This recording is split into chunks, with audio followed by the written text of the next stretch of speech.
I do want to do a little bit of a continuation from last week's Dharma talk with a little bit of a recap to bring us into where I want us to go.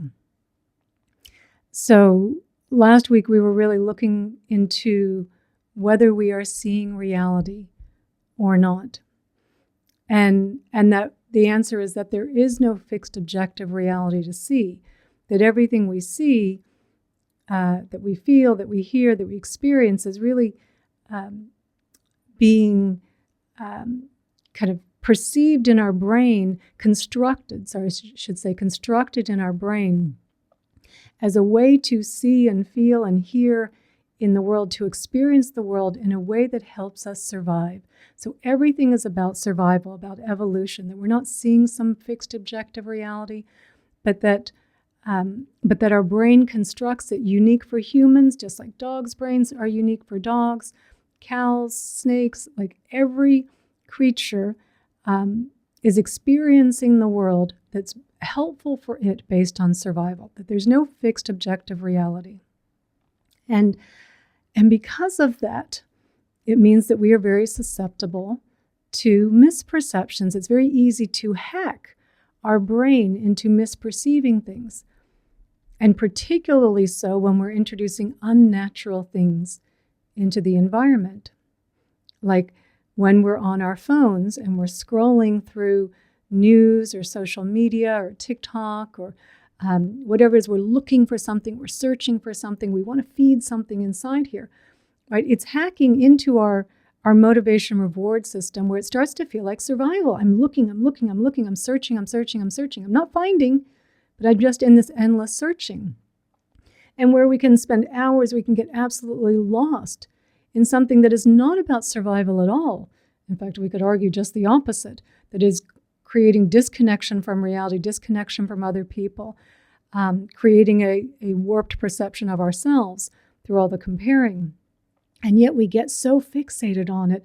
Like, just try to take it away from someone, or when we try to put the phone down, or you try to take it away from a kid, like, there's this meltdown, like, no, it's my phone, it's survival. It feels so powerfully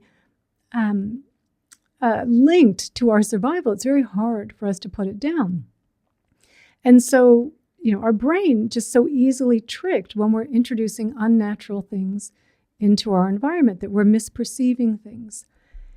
And another trick of where the brain is misperceiving things is where, in a healthy way, to some degree in a healthy way, when we're thinking about ourselves, when we're thinking about what I want, when we're thinking about what I don't want, that it creates this little icon, this little illusion of me, right? A little me up here in a little simulation. I can think about this little me getting over there, and what's it going to do, and is it going to like that, or is it not going to like that? And to some degree, this little illusion of a me up here, to be able to simulate it, is helpful. But because we spend an inordinate amount of time thinking about ourselves, right? And we could say, yes, we think about ourselves so much because we live in relative safety. So much of our day, we're going about our day driving or walking around or running errands or in the house, and we're just lost in these stories about ourselves. So we spend so much time lost in these stories about ourselves, thinking about ourselves, imagining this little separate self up here, the ego, the little me, that we have taken it to be who we are. And it's why we can't let go, that when we've been criticized, when we've made a mistake, when there's been a stressful situation, right, that we're still holding on to it. We can't let go because at the center of all these thoughts is this little me. And it feels like, no, something will happen to it if I don't keep trying to get it out of this. I'm trying to look for a solution. We think we're looking for a solution, but really all we're doing is clinging to our suffering. And so last week we introduced the practice of self-inquiry, to look for the little, look, who is it that's anxious? Who is it that's afraid? Who is it that's upset? Because we're so convinced in the reality that there is something here that is upset, that is, again, only arising through thoughts about me, right? We're so convinced it's real, but when we look for it, and those thoughts about me now go away because now I'm looking for the separate self, what we find is there's no separate self there. I can't find it.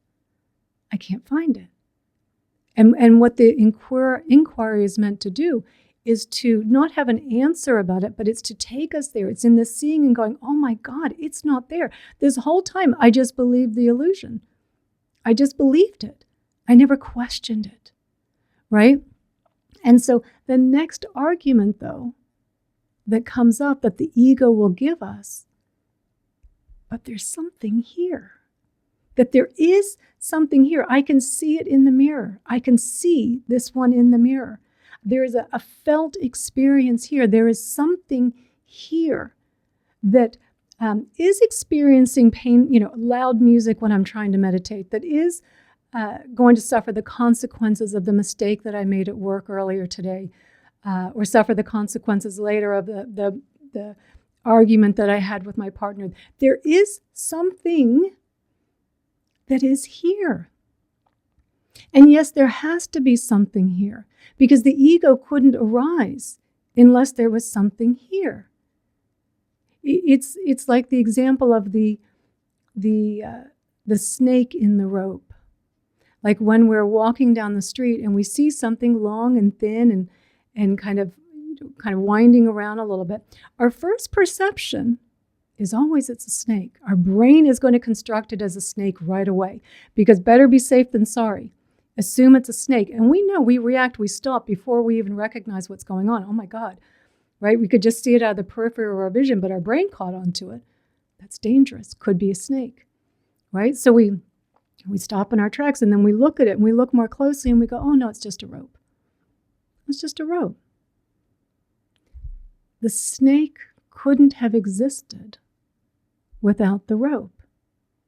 The snake was able to arise, be perceived, because of the reality of the rope. So the ego is able to arise because of the reality that there is something here. It's just not the way we perceive it. We're misperceiving this as well. That what we see when we see ourselves, when we have this felt experience, is that we believe that we are a solid, independent, separate from everything around us, and inherently existing, meaning existing on its own, being, person, Meredith, Alice, Philippa. But when we investigate, when we look, and we go, well, what is this? What really is going on in here? What we find is it is actually just a collection of parts that are all interdependent, interconnected, impermanent, changing, that give rise to this whole that is impermanent, interdependent, interconnected, arising and changing based on causes and conditions, moment by moment by moment. And how the Buddha described this, what it is that we are, what makes up a human being, he put into what he called the 5 aggregates, the 5 heaps that we are. There's a body, right? Clearly we can see there's a body, there's a form here. But this body is always changing. It's been changing since the moment the sperm hit the egg. It's been changing, right? Since that time too, it's needed things interdependently from the outside world. It's needed food, it's needed nutrition, whether it was coming through the mother or once we came out, right? That we're dependent upon food in order to survive, that we're dependent upon plants, that we're dependent upon rain and sunshine for those plants to grow, that we're dependent upon water, that we're dependent upon sleep, that we're dependent upon exercise, right? That all of this body is interdependent, interconnected, and impermanent, always changing. That there's nothing, when we look in the body, we go, there's nothing solid here. There's no solid me here. It's not even under my control. But we can see that, yes, it is interdependent, impermanent, always changing. So we see the body, that's the first aggregate. The second aggregate is feeling, that this body has 3 feeling tones, either pleasant, unpleasant, or neutral. So neither pleasant nor unpleasant. And so these sensations, whether the body's feeling good or the body's not feeling so good, dependent upon a million different conditions. How did I sleep the night before? What were my neighbors doing? Were they playing loud music and therefore I couldn't sleep last night? What's going on with the hormones in my body, the neurochemistry in my body, the stress hormones in my body? Who am I interacting with? How are they affecting the feelings as well that are arising here? Am I perceiving something in my environment that, oh, that looks really good? I'm desiring it, and I'm perceiving that as a pleasant feeling, or I'm seeing something, I'm perceiving something in my environment as unpleasant, and so I'm having an unpleasant feeling. And so when we look at the feeling, what we find is that yes, the feelings are always changing, always changing. Since this morning, changed 100 times the feeling tone. Yeah, just very subtle, but you're feeling good, a lot of energy. Maybe it's coming off a little bit. You're hungry, then you're a little satiated, right? It's just this constant change of feeling tone. Nothing solid there. Nothing separate from the world arising based on the body, based on the environment. And then the third aggregate is our perception, that we all have perceptions of the world. And our perceptions are based on other parts as well, based on our views, our opinions, our beliefs, our memories, our past experiences, and how we are feeling in that particular moment. So again, based on our feeling, based on the body, right? All connected there, right? So our perceptions, when we see something in the world and we say, that's a good person, that's a bad person, that's a nice house, that's an ugly house, right? We're perceiving it in that particular way, but we don't always perceive those things in that way. There's so many conditions that are changing, and depending upon what those conditions, how they're aligning in that particular moment, we have a perception. And what we can see is that, oh, my perceptions are always changing too. There's nothing solid there. There's nothing independent there. Nothing inherently existing. And then we have the fourth aggregate, which is volition. And volition is once we've perceived something and there's a feeling tone now associated with it, and the thoughts can really start to go, and the emotions come in, and the behavior comes in as well, right? That the volition, the will, not free will, but the will, we're moving towards something, right? There's this, oh, I want that. Maybe it's being motivated out of greed or desire. I want that. Maybe there's a pushing back on it because there's some anger, there's some hatred there, right? And it can be virtuous or it could be unvirtuous, right? It could be compassion, the volition of compassion in that moment, the volition of mindfulness in that moment, the volition of generosity, the volition of kindness in that moment, right? This is where our karma is coming from. This is where the karma is being made, in our volition. And yet, in this volition, what we look and we see, it's all interdependent, interconnected, always changing. Not the same volition. Sometimes we're reaching for something and mindfulness comes in. And it goes, oh no, how about you go do this instead? And you go, yeah, okay, and you kind of go off in that direction. Other times the mindfulness not to be found. The greed is a little bit too strong because of other conditions that are arising. And then it's like, oh, I kind of went off a little bit in that direction. But nothing that I can find in there is solid, independent me. Just these conditions, interdependent, interconnected, impermanent. And then the sense consciousnesses. So we've got sight consciousness, hearing consciousness, feeling consciousness, taste consciousness, smell consciousness, and mind consciousness. So mind consciousness, the awareness of I'm seeing the tree, the awareness of I'm waking up and now I'm waking up, right? There's kind of this awareness in the mind. And then, of course, every time, we are seeing something, every time we see something or hear something, that consciousness arising, but again, arising, interdependent, interconnected, impermanent, changing. We're not seeing the same thing at every moment. What's in the mind is always changing based on all these other conditions, always changing, interdependent, interconnected. And so while we look at ourselves in the mirror, we have this felt experience that I am this solid, independent self, separate from everything else.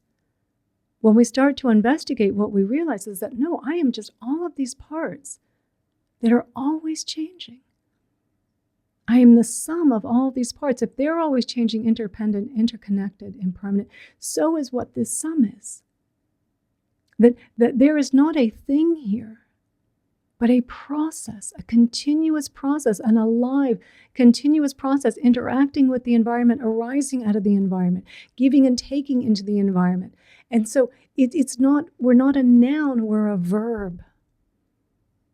We're not a noun, we're a verb. Everything that we see in this universe, in this planet, is a process, a continuous, interdependent, interconnected, changing process just based on causes and conditions coming together, changing and coming and changing and coming and changing. Nothing inherently existing on its own. And if we were to look at the world, if we could take this big snapshot of the world, and we could kind of see all these things kind of moving around in the world, we would see, yes, look at how everything's interacting. Right? It's all changing.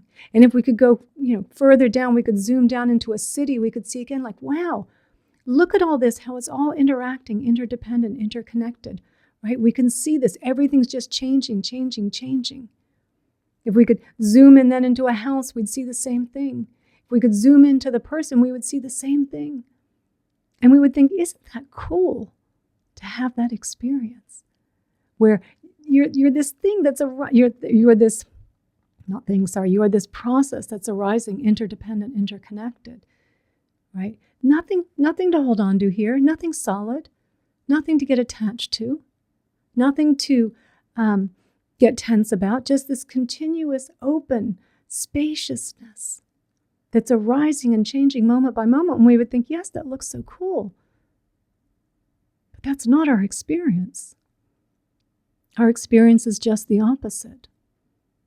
Our experience is that we spend much of the time wound up in this kind of tension and contraction and getting lost in our stress and our worries and our fears, and I'm a victim and this shouldn't be happening and this is so unfair and why did I do that back there? And we get all wound up and we get so believing in this reality. And then the conditions change. And there's a little bit of unwinding for a bit.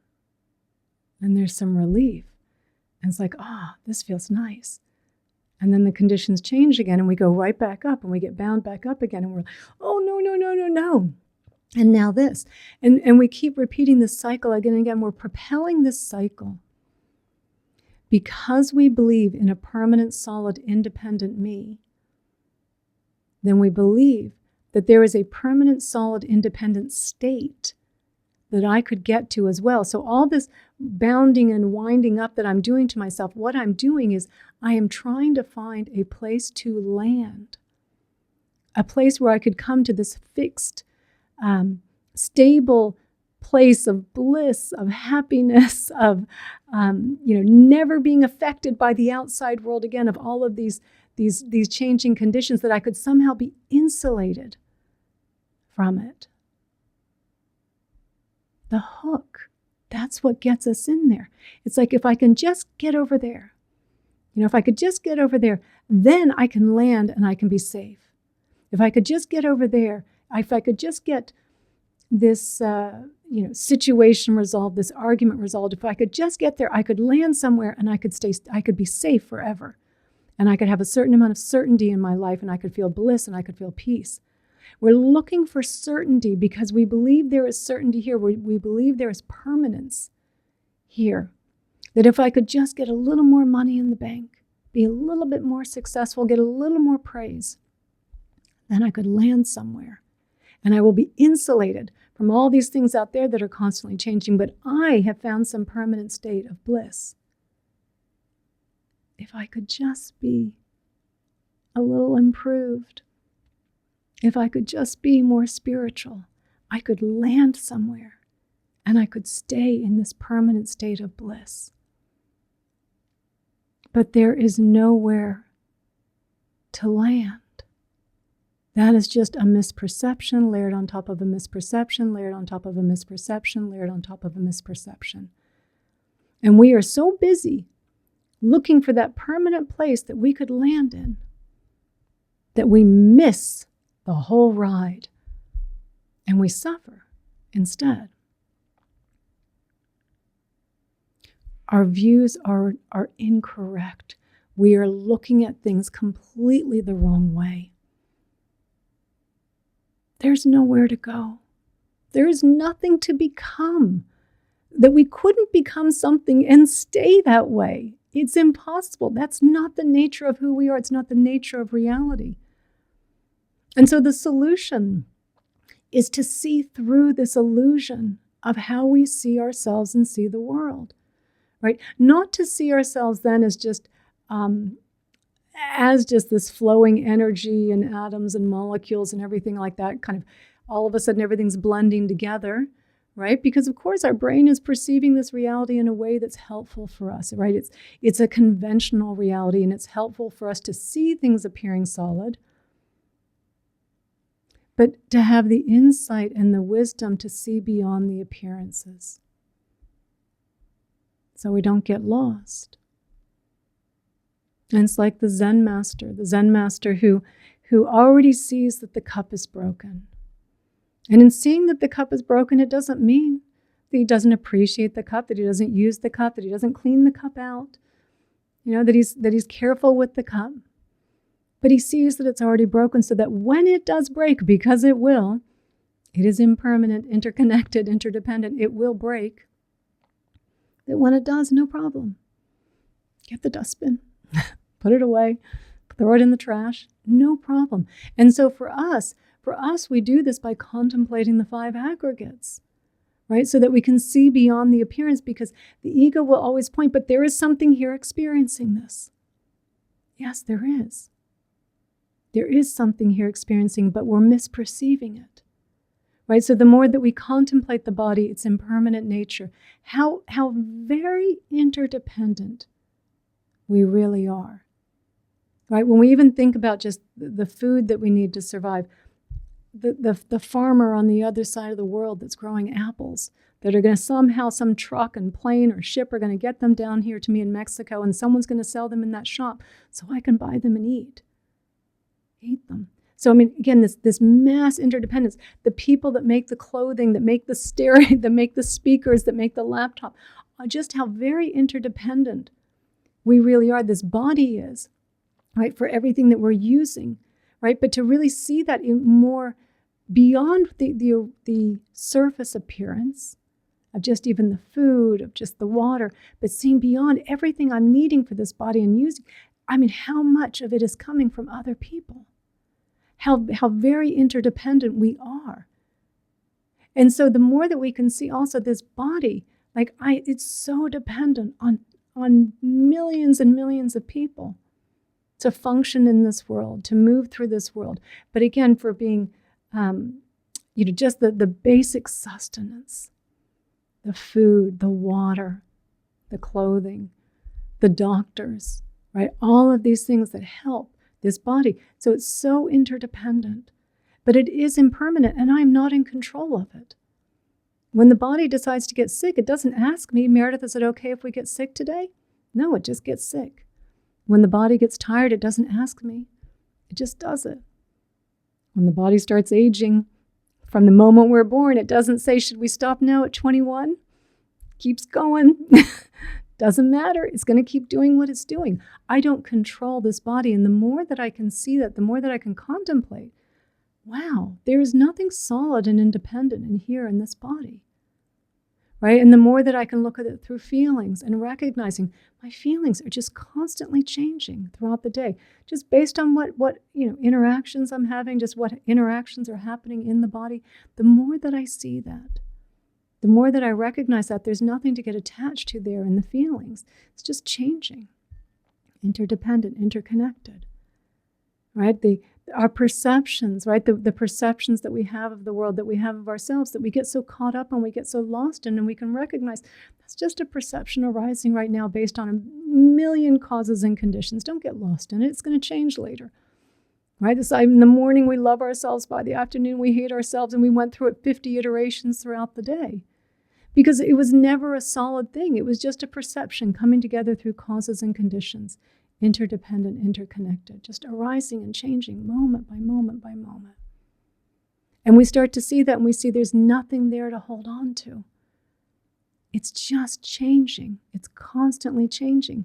And when we see the volition, right, when we see the thoughts that start proliferating around something, or we see the emotions that start coming out of it, the volition, the will, the actions, the behavior that starts happening. And we can see, yes, all of that's happening. Just, again, all of these different interdependent causes and conditions, just All of this is just coming together. Nothing to get caught at, oh, I did that. I'm not a bad person. It's just that with the causes and conditions.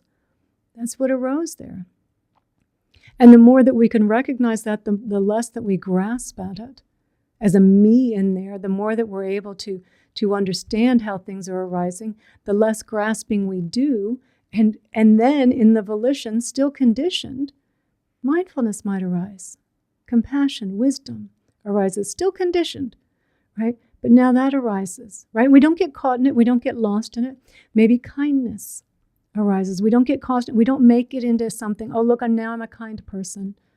Now I'm a compassionate person, right? We don't want to ever turn it into a thing. When we did that series on kindness a couple of years ago, and the talks are still up on my teacher's page, I kept saying, I think we did 7 weeks of kindness.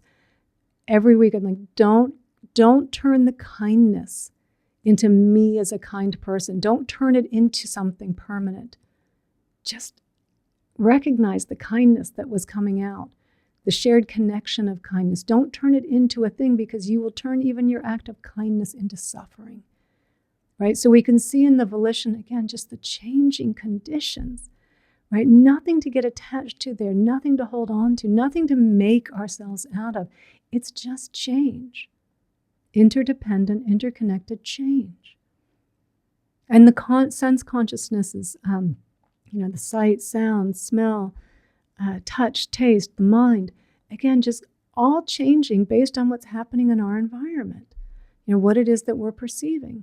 Right? Or what it is that we're seeing, and then perceiving, and then feeling, and then having the volition. And just, again, seeing all this going, it's just arising and changing, arising and changing. This is how we see beyond the appearances, is that when we contemplate what it is that we take, we go, okay, well, I can see the separate self isn't me.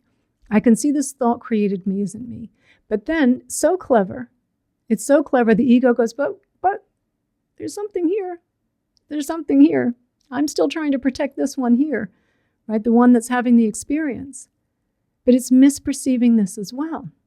So we want to see beyond the appearances so that we can let go, because we see there is nothing to hold on to.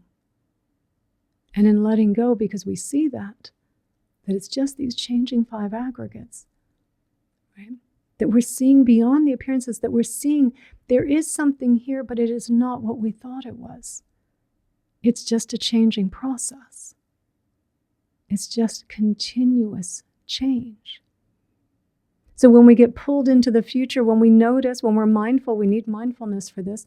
When we notice we're getting pulled into the future, I just got to get over there. I've just got to become something in the next moment, right?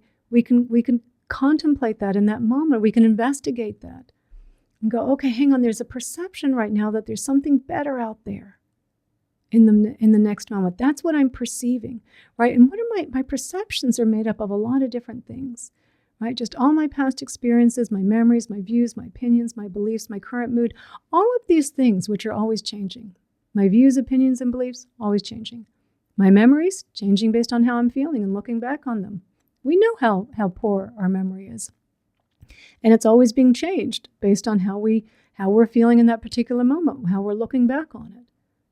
So we can look just even then and say, okay, my perception is that there's something out there. And there's a feeling that's coming along with it, a feeling to pull, to go, oh, there's something pleasant out there, right? And maybe we can even feel, again, that volition, right? Because we've done it so many times, because we've reached out, the habit, the karma is there, the habit of keeping to reach out. And we start to realize, because we've been contemplating this again and again and again, that we see, oh my God, there is nothing solid here. It is just this process again. It's just a process. There is a perception, there's a feeling, there was eye consciousness on something, or just mind consciousness, just thinking about something. And I was getting pulled into it and believing it again, and believing that that's who I was. But because of contemplating the 5 aggregates and being mindful and investigating, what you see is there's nothing solid here. Nothing separate, nothing independent, just an ever-changing arising out of causes and conditions. We find ourselves judging someone because it's just a habit. We judge. Oh, look how she's dressed. She shouldn't be dressed like that, based on my views, opinions, and belief. And for sure, based on how I'm feeling at that particular moment. And we can just see that judging. Oh yeah, there it is. There's that perception, and here comes all that volition afterwards about it, all the story about why they shouldn't be doing it, right? And that we believe there's a me that somehow is being threatened because of what they're doing over there. This is what I'm judging. And again, we get so bound up in it, but we see it, we're mindful, we're like, it's just the aggregates. And you can start to see them and go, oh yes, that's what's happening. Because there's a body, there's I consciousness. Because there's I consciousness, there's a feeling, there's a perception, there's volition. And I can see how all this gets wound up. I can see it. And I can see that it is just a process. There is nothing solid here. It is just a process that keeps repeating and repeating and repeating. And when I have that moment, when I'm just feeling down on myself, and I am thinking I'm such a loser, I can't believe I did that. Nothing ever goes right for me. We can again see that whole process. It's just, oh yeah.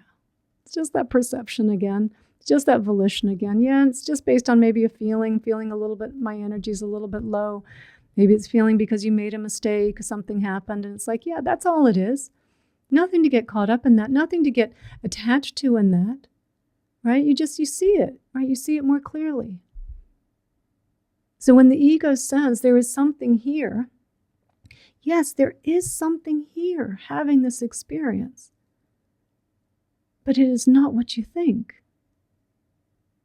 And that is a good thing, because what we've been thinking, the way we have been thinking, has been creating a lot of suffering. And so when we see beyond the appearances, when we see the interdependence, interconnected, impermanence, just causes and conditions coming together again and again. There's nothing to hold on to. There's nothing to become. There is nowhere to get to. There is just this moment. Sometimes this moment is a little more pleasant. Sometimes it's a little less pleasant, but it is always changing. And how much we're grasping really determines how unpleasant this moment is. But even without the grasping, we still experience, moments of discomfort in the body because we can't control it, but we don't get lost in it. We don't think, oh my God, this is going to last forever. What does this mean?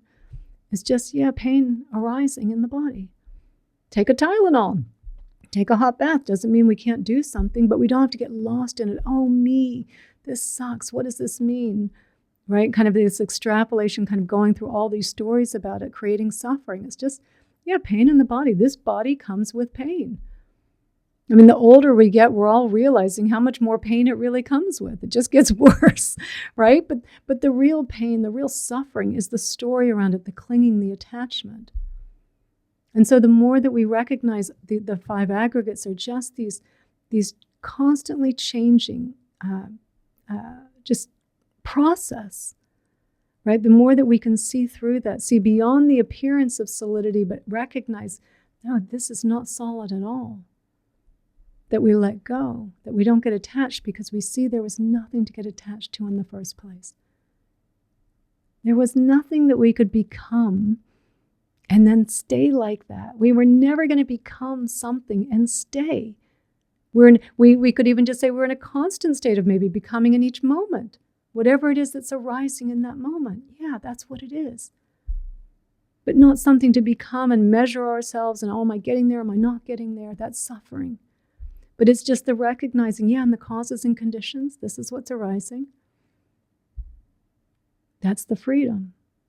That's the liberation. That's the peace. We're not getting caught up anymore.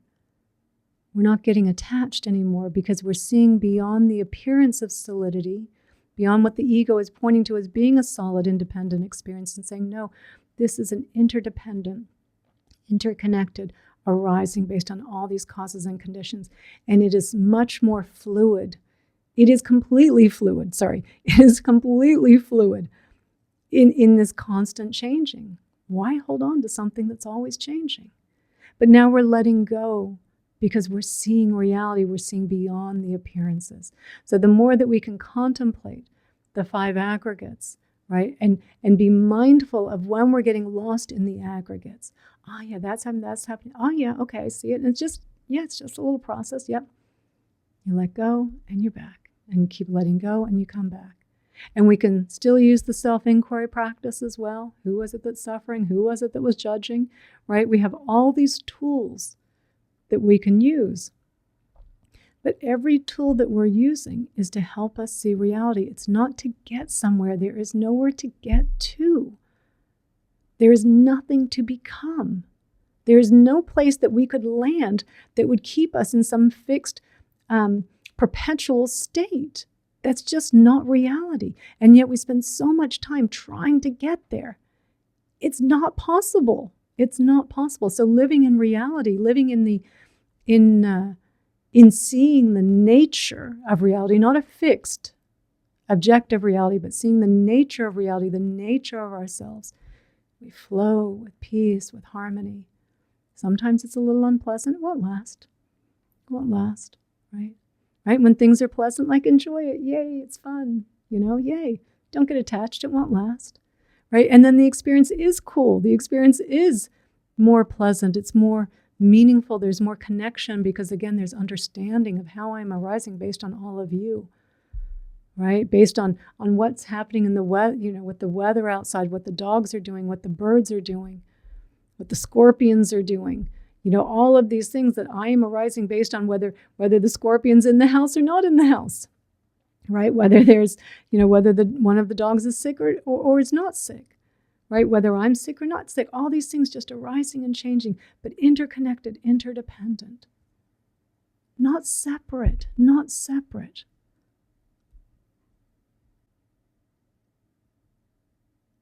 That's the peace and the freedom. That's the liberation, not in becoming something, in seeing you are never anything to begin with. Not that you don't exist, each of us exists, just not the way we think we do. And the way we think we do is what causes so much suffering. So in contemplating the 5 aggregates, in questioning with the self-inquiry, in being mindful and doing our meditation practice, all of these things are not to become something. They are to pull back the veil so that we can see past the illusion, so that we can be free because we understand the nature of reality and who we are.